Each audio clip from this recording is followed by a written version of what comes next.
Hello kids. Today I will teach you how to cook $1,000,000 cake. It is funny, but you do not need to spend much money to prepare a $1,000,000 cake. These are the ingredients. Hello again kids. I'm back to give you the recipe. Don't forget to preheat the oven. Okay, good. Let's prepare the cake.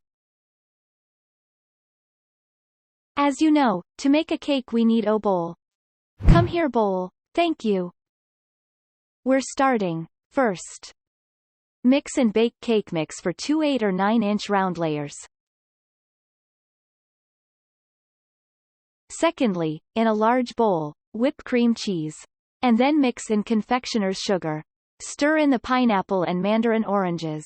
Reserve about 5 mandarin orange slices to decorate the top of cake. Mix in the dry pudding mix. Place one cake layer on a cake plate cut side up. Spread with frosting. Place another layer cut side down on the first one, and top with more frosting. Repeat until all layers are used, spreading last bit of frosting on top and sides of cake.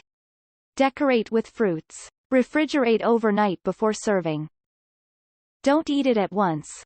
Bon appétit! See you soon.